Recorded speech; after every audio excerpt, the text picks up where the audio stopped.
Hey Leute, was geht und herzlich willkommen auf unserem Channel hier auf Make Living Beautiful.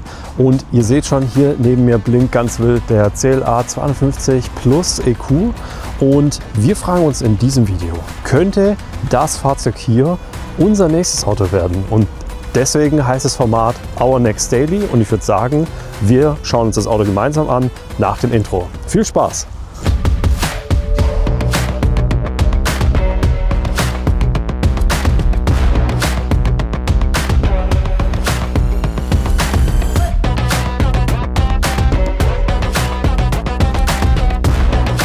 Wie kam das ganze Format zustande? Dafür müsst ihr natürlich wissen, dass wir auf der Suche sind nach unserem nächsten Fahrzeug. Wir wollen ein bisschen schauen, was gibt es so alles. Vielleicht gibt es auch den einen oder anderen spannenden Kandidaten. Wir haben unsere sehr eigene Anforderungsliste an ein Fahrzeug, muss man vielleicht auch sagen. Also hat ja auch jeder ein bisschen andere Anforderungen und Ansprüche. Und für uns natürlich muss auch hinterher Preis-Leistung passen. Und auch ein Thema, da ich ja eine eigene Firma habe, ist für mich das Ding mit der 75% Möglichkeit, ein Elektrofahrzeug abzuschreiben und eine 0,25% Regelung für ein Elektroauto super spannend. Vor allem kann man das Auto halt auch sehr, sehr günstig betreiben mit Ladestrom und allem möglichen. Und daher unser Format, wo wir uns gemeinsam mal so ein paar Fahrzeuge anschauen wollen. Und ein möglicher Kandidat wäre auch dieser CLA 250 Plus. Beim CLA handelt es sich auch wieder um ein Premium in der Kompaktklasse, würde ich ihn jetzt nennen. Hier als Limousinen-Variante. Ich persönlich würde wahrscheinlich zum Shooting Brake tendieren, um einfach alles Mögliche reinzubekommen, Equipment zu verstauen und alles. Aber natürlich für einen CW-Wert deutlich praktischer und damit auch für die Reichweite immerhin natürlich ein Thema, dass man weiterkommt. Aber natürlich sieht jetzt erstmal auf jeden Fall sehr gut aus, um das Ganze so einfach mal für euch einzuordnen. Von außen muss ich sagen, finde ich ihn jetzt okay, so nach dem Motto optisch. Mercedes ist nicht ganz so meine Marke, aber da Mercedes halt beim neuen CLA wirklich sehr tief in die Trickkiste greift, war das auch wirklich wichtig, dass wir auch das Fahrzeug einmal ausprobieren. Und ihr seht hier das neue Markengesicht mit den, ich meine, 142 LEDs, die es quasi nur beim Elektro gibt. Beim Hybrid, der muss ja atmen, um die ganze Wärme wegzubekommen, der hat dann einen offenen Grill und das Ganze sieht auf jeden Fall sehr, sehr spannend aus. Das ist natürlich wiederum die Frage, ich finde es etwas sogar zu viel, obwohl ich so LEDs großer Fan von bin. Da würde mich eure Meinung interessieren, ob ihr viel Licht gut findet oder ob ihr es auch ein bisschen übertrieben findet. So muss das sein. Aber auch gut finde ich das durchgezogene Lichtband, was hier vorne stattfindet. Und dazu ist dann auch direkt der nächste Punkt. Und zwar ein Teil dieser tiefen Trickkiste liegt darin, dass der CLA sehr gut einen CW-Wert hat. Ich finde, von vorne sieht der stark aus wie der Vorgänger. Also sehr positiv gemeint, ist halt eine gute Weiterentwicklung. Aber wenn ihr euch das Ganze mal seitlich anschaut, dann finde ich, dass ihr hier ganz stark diese abfallende Linie seht und auch schon das Leuchtenband wird genutzt, um eine sehr, sehr flache Nase zu bekommen. Und ich würde sagen, das trägt auf jeden Fall zu dem krass guten CW-Wert bei. Mercedes will auf jeden Fall, dass ihr es wirklich wisst, dass es ein Mercedes ist. Also allein leuchtender Stern, dann die 142 LEDs als Logo nochmal im Kühlergrill. Dann natürlich, das reicht nicht. Wir brauchen natürlich hier noch den Mercedes-Stern. Und auch im Scheinwerfer habt ihr sowohl vorne als auch hinten auch einen Stern integriert. Was mir leider auch gar nicht gefällt, ist der Schlüssel. Der sieht optisch sehr ähnlich aus wie beim großen Modell oder bei den großen Modellen wie S-Klasse, EQS und Co. Aber er fühlt sich leider etwas billig an, finde ich. Also er ist auf jeden Fall kleiner, dünner. Das ist ja jetzt nicht mal schlecht unbedingt, aber fühlt sich einfach nicht so hochwertig an und er wird auch vom Auto oft nicht erkannt. Also wenn ich den in der linken Hosentasche drin habe und ins Auto einsteige, dann kann es gut sein, dass er mal einfach nicht starten will. Kann jetzt bei mir ein Thema sein, kann aber auch allgemein ein Thema sein. Im Innenraum angelangt, fallen mir direkt folgende Dinge auf. Und zwar der neue Superscreen, beziehungsweise ich habe natürlich nicht den Beifahrerdisplay. Ich glaube, dann wird es erst zum Superscreen. Aber hier mit dem zentralen großen Display. Ein großes Display auch als Tacho, auch richtig gut. Und ich würde sagen, das funktioniert auch wirklich, wirklich sehr intuitiv, sehr, sehr gut. Ich habe ein paar Probleme, sag ich mal, mit Klimasteuerung. Da gibt es irgendwie 2 Untermenüs, weil Sitzheizung irgendwie eher mit der Telekinetik verbunden ist, dass man die Sitze quasi immer so bewegen lassen kann, während der Fahrt ein bisschen unangenehm, aber finde ich jetzt besser, als irgendwie vielleicht gar nichts anzubieten. Aber das ist vielleicht das Einzige, was ein bisschen schlecht, sag ich mal, verstaut wurde. Ich finde es richtig gut, dass Mercedes auf Google Maps baut. Und zwar hier habt ihr volles Google Maps integriert. Persönlich bin ich natürlich ein Fan von der Satellitenansicht. Damit findet ihr einfach viel besser zurecht im Ganzen. Und ich finde es halt auch deutlich besser, dass man Google Maps drin hat, um einfach die ganzen Daten zu haben. Also im Sinne von Verkehrsdaten. Das ist immer so ein großes Problem, dass ihr dann Staus und Co. alles besser mit einbeziehen könnt.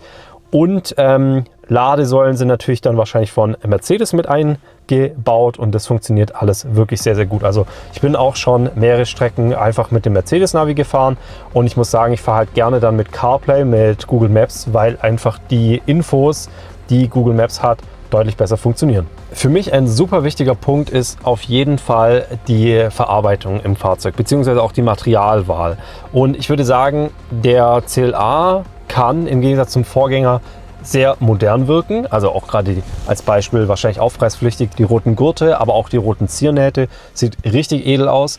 Ich würde auch sagen, dass solche Materialien auf den ersten Blick sehr hochwertig wirken. Ich weiß nicht, ob die wirklich aus Metall sind. Spannenderweise würde ich sagen, ist es nicht ganz klar. Die Türgriffe als Beispiel, die sind auf jeden Fall aus Aluminium, die fühlen sich richtig gut an. Es ist auch alles verkleidet, beledert, also das wirkt wirklich hochwertig auf den Blick. Ich finde aber natürlich auch hier leider, dass es sehr viel Kunststoffthemen hat und die dann einfach, ja, weiß nicht, man berührt es und man spürt halt leider schon stark diesen Kunststoff-Flair. Ich würde aber schon sagen, dass die Verarbeitung auf einem sehr guten Niveau stattfindet, also auch was die Materialwahl angeht. Mich spricht es jetzt halt designtechnisch nicht hundertprozentig an. Ich finde so Dinge wie hier mit diesen 80 Millionen Sternen da drauf, ich weiß nicht, ob man das benötigt. Ich bräuchte es jetzt nicht, aber natürlich irgendwie schön gemacht. Ist so auch ein Detail, wo man auch mit Liebe gearbeitet hat. Aber für mich wirklich sehr, sehr coole Sache. Finde ich auch im Smart Home daheim ein Riesenfan von Philips Hue. Besteht im Thema Ambientelicht. Und hier habt ihr auch überall, also jetzt hier in den Konturen, hier in der Lüftungsdüse mit diesen 1000 Sternen, auch hier unten quasi entlang am Tunnel, im Fußbereich, habt ihr überall richtig schönes Ambientelicht, könnt es auch farbig einstellen. Habt dann auch hier die Möglichkeit zum Beispiel zu sagen, ihr macht es mehrfarbig und er spielt zum Beispiel zwischen zwei Farben die ganze Zeit hin und her. Und da bin ich ehrlich, vom Verspieltheitsgrad her super. Durch die Kamera durch sieht das Ganze deutlich hochwertiger aus. Für mein Empfinden muss ich ehrlich sagen, klar, Lenkrad super verarbeitet, die Touch-Dinger, die finde ich nicht gut, aber von der generellen Verarbeitung ist das Ganze auf einem super Niveau, gefällt mir sehr gut. Mich spricht aber das Design leider halt einfach nicht an. Und natürlich eine Sache, die für uns essentiell wichtig ist, ist der Laderaum. Ich würde ja, wie gesagt, vielleicht den Shooting Brake bevorzugen, um einfach alles Mögliche reinzubekommen. Aber auch hier schon bei der Limousine habt ihr wirklich sehr, sehr viel Platz. Elektrische Heckklappe für mich absolut immer ein Muss mittlerweile. Er kann hier eher jetzt im Speziellen, weiß nicht, ob es überhaupt geht, kann es jetzt nicht mit dem Fußkick, aber wissen wir auch, er kann es doch mega. Aber die letzten Tage, er hat es nicht einmal geschafft, das zu machen. Aber natürlich, wenn ich es euch zeige, dann geht es natürlich schon das Ganze. Ja. Und ich versuche es nochmal. Und es geht einfach nicht. Perfekt. Ich liebe sowas. Platz hätte es auf jeden Fall genug. Und das wäre für uns ja ein wichtiges Kriterium, um halt einfach ganze Equipment immer zu verstauen. Und auch jetzt hier gerade Vanessas Projekte sind auch wichtig, dass wir auch mal ein Sofa oder ein neues Bett oder sowas transportieren könnten. Und deswegen für uns, wie gesagt, Shooting Brake wäre ein Muss. Ein Punkt, der für uns auch essentiell wichtig ist, ist natürlich der Frunk. Und hier hat es einen, schon mal super, weil der VW-Konzern mit den ganzen MEB-Plattformfahrzeugen fällt ja komplett raus. Hier passt auf jeden Fall A, Ladekabel rein, das ist immer super wichtig. Und Premium Plus quasi, sage ich mal, auch die Gymbags. Und damit wäre das auf jeden Fall einwandfrei. Und natürlich wichtigster Punkt für ein Elektroauto, Reichweite. Und ihr habt leider nur einen Ladeport an der Stelle hier auf der Seite. Ihr könnt dank der neuen 800 Volt Architektur bis zu 320 kW laden, das ist wirklich krass einfach. Da würde mich auch die Ladekurve interessieren, die blende ich wahrscheinlich jetzt hier einfach mal kurz ein. Das Fahrzeug hat einen Akku von 85 Kilowattstunden netto. Krass. Also ich finde das für so ein kompaktes Auto wirklich viel. Und die Reichweite wird mit weit über 700 Kilometer angegeben. Finde ich sehr, sehr sportlich, um ehrlich zu sein. Also es ist ein sehr hohes Versprechen. Da ist aber die Sache für mich, ich finde so Zahlen immer schön und gut. Das Wichtige ist, dass es halt auch wirklich im Alltag funktioniert und deswegen probieren wir das Ganze auch einmal aus. Damit das Fahrzeug für uns relevant ist, sind 3 Punkte ausschlaggebend für die Reichweite. Und zwar einmal, dass natürlich der Verbrauch generell nicht sonderlich hoch liegt. Da ist natürlich dann auch immer wichtig, welches Fahrprofil wir quasi haben. Also ob wir viel halt nur City fahren und dann halt vor allem alles über, ich sag mal, eine Bundesstraße oder eine flüssige Straße, wo wir die ganze Zeit mit 70, 80 quasi fahren können. Oder ob wir halt natürlich Autobahn fahren. Jetzt bei uns war eigentlich das meiste an der Strecke Autobahn und ich versuche da echt immer 130 bis 150 zu fahren, also eigentlich 130. Aber es gibt natürlich, wenn es wirklich entspannt läuft, kaum Verkehr, dann fahre ich auch gerne mal Tempomat 150 komplett durch. Hier hat es auf jeden Fall einen echt guten Verbrauch, also 17,9 auf 100 Kilometer sind wirklich nicht verachtlich, also sind wirklich sehr, sehr gut. Und ich schätze, liegt vor allem halt auch wirklich an dem CW-Wert, an dem sehr, sehr guten. Und ich schätze auch, dass man halt wirklich alles getan hat, um die Effizienz wirklich sehr, sehr hoch zu halten. Punkt Nummer 2 ist die Akkugröße. Und hier im Fahrzeug verbaut sind 85 Kilowattstunden. Das reicht völlig aus und ist jetzt nicht die allergrößte Akkugröße, aber für die Fahrzeuggröße auf jeden Fall sehr, sehr groß. Wenn ihr dann natürlich das euch runterrechnet, wenn ihr ungefähr 18 Kilowattstunden benötigt, 85 Kilowattstunden Akku habt, dann könnt ihr halt euch auch vorstellen, dass ihr da auf jeden Fall gute 400 Kilometer mit erreichen sollt. Und Punkt Nummer 3 wäre für mich die Ladegeschwindigkeit und die ist bei dem Fahrzeug auch wirklich sehr hoch. Wichtig ist für mich da halt vor allem, dass es möglich ist, dass man von 0 auf 80 halt, ich sag mal, eine Viertelstunde, er ist sehr ambitioniert, vielleicht zum maximal 20 Minuten kommt. Und wenn ihr natürlich generell schon über 450, 500 Kilometer weit kommt, Thema immer irrelevanter für euch, weil ihr halt sehr, sehr unwahrscheinlich solche langen Strecken auch immer vor allem komplett am Stück fahren müsst. Und mittlerweile, was ich auch richtig so für mich, dass man eigentlich immer eine freie Ladesäule hat und da kann man das Auto halt anstecken, man geht kurz aufs Klo und bis danach hat man halt auch schon wieder seine, weiß nicht, 250, 350 Kilometer Reichweite wieder nachgeladen. Das würde ich sagen, ist bei dem Fahrzeug hier auf jeden Fall gegeben und absolut top.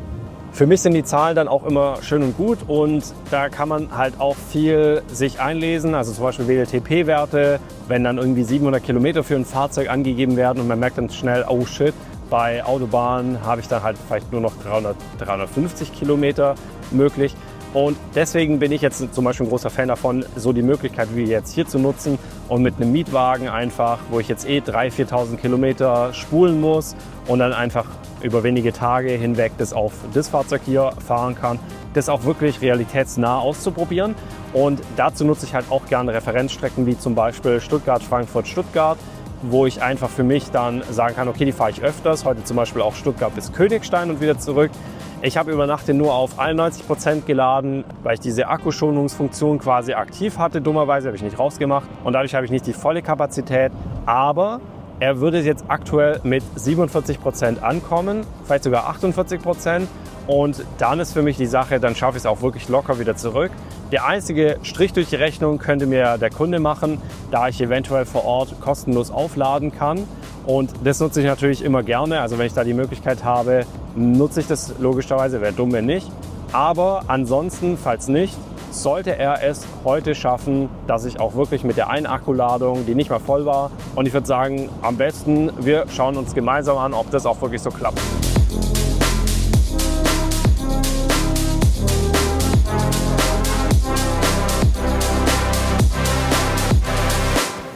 Wir sind angekommen und ich habe jetzt noch eine Reichweite von 318 Kilometer, also im allerbest Case, beziehungsweise so würde er es jetzt prognostizieren. 381 Kilometer, wenn ich wahrscheinlich hinterm LKW fahre und wirklich alles versuche rauszuholen. Wir haben jetzt einen Durchschnittsverbrauch hinbekommen von 15,1 Kilowattstunden auf 100 Kilometer. Und wenn ihr euch das auch mal kurz auf dem Tacho anschaut, 228 Kilometer gefahren. Wenn ich das mal 2 nehme, dann sind wir bei 460 Kilometer, die rauskommen sollten. Und ich bin ja mit 91% quasi gestartet, also vielleicht dann nochmal 10% davon dazu. Also wir haben ja echt knapp bei 500 Kilometer und das, obwohl ich immer eigentlich versuche 130 zu fahren. Heute wirklich auch ein bisschen schwierig wegen dem ganzen Stau und allem möglichen. Aber finde ich jetzt eine absolut Top-Leistung, also wirklich von der Reichweite her, so dass man richtig gut mitarbeiten kann. Und ich weiß nicht, es gibt, glaube ich, wirklich nicht so viele Leute, die so viel mehr Strecke am Tag fahren, als dass das jetzt eine wirklich große Relevanz hätte, da auf 700, 800 Kilometer zu kommen als Gesamtreichweite. Und das finde ich eigentlich echt sehr angenehm und ja, finde ich soweit top. Shooting haben wir jetzt erfolgreich absolviert und ich habe jetzt auch schon die ersten Kilometer zurückgemacht. Ich habe noch 205 Kilometer vor mir und 299 Kilometer Restreichweite sollte der CLA noch haben. Heißt also, müsste easy klappen, ohne nachzuladen. Ihr seht, außen hat es auch jetzt nicht ganz das perfekte Wetter, also es regnet leider auch ein wenig. Wir würden es locker zurückschaffen. Ich für meinen Teil bin natürlich gespannt, ob es reichen wird am Ende. Aber ich würde sagen, ich mache Tempomat auf 130 und dann geht's ab nach Hause.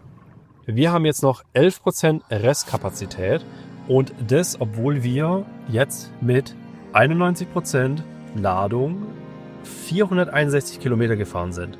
Heißt also, wir haben 20% grundsätzlich mehr an Möglichkeit und das würde bedeuten, dass wir nochmal an die 90 Kilometer mehr fahren könnten, wenn wir wirklich das komplett ausreizen würden. Und bedeutet, 550 Kilometer wären wirklich realistisch möglich. Ich würde wirklich sagen, das Ergebnis lässt sich mehr als sehen. Also wenn wir wirklich 550 Kilometer mit einer Ladung schaffen und das wirklich bei 130 fahren und nicht jetzt irgendwie groß sich da stark davon einschränken zu lassen, dass man jetzt sagen muss, oh, wir müssen da ganz, ganz langsam oder sowas fahren, finde ich das absolut top. Und mit einem Durchschnittsverbrauch von 15,1 Kilowattstunden würde ich sogar sagen, es ist mit einer der besten Verbräuche, die ich je hatte. Und an der Stelle wäre natürlich auch wichtig, dass wir ein Fazit ziehen. Und mir würde ich sagen, gefällt der CLA jetzt erstmal auf den ersten Blick wirklich sehr, sehr gut. Wir sind ja wie gesagt auch schon mehrere tausend Kilometer mit dem Ganzen gefahren. Funktioniert alles wirklich auch einwandfrei. Also Reichweite ist wirklich super, Platzangebot ist super, Qualität ist auch super. Allerdings Preis, der ist schon sehr, sehr hoch. Der wird über 70.000 Euro auf jeden Fall gehen, also eher Richtung 80.000. Und da ist die Frage, ob das nicht halt einfach den Rahmen etwas sprengt und ob das vom Budget her natürlich Sinn macht. Design, muss man sagen, ist halt immer Geschmackssache. Jetzt 100% meins, würde ich sagen, ist es jetzt nicht unbedingt, aber es ist trotzdem ein wirklich schön und gelungenes Fahrzeug, was Mercedes da auf die Beine gestellt hat. Jetzt wäre aber meine Frage an euch, was für ein Fahrzeug sollten wir uns auch noch anschauen? Wie gesagt, wir brauchen Platz, die Reichweite muss gut sein, es muss auch auf jeden Fall elektrisch sein, wegen der ganzen Thematik hier mit 0,25% Regelung. Welches Fahrzeug würdet ihr noch gerne sehen oder worin seht ihr uns? Schreibt es gerne in die Kommentare und an der Stelle würde ich sagen, gerne mal ein Like da lassen. Ich hoffe, wir dürfen sowas in Zukunft mehr machen. Ich hoffe, das gefällt euch. Und ja, schreibt uns, abonniert gerne auch den Kanal und dann würde ich sagen, sehen wir uns beim nächsten Mal, wenn es wieder heißt Our Next Daily.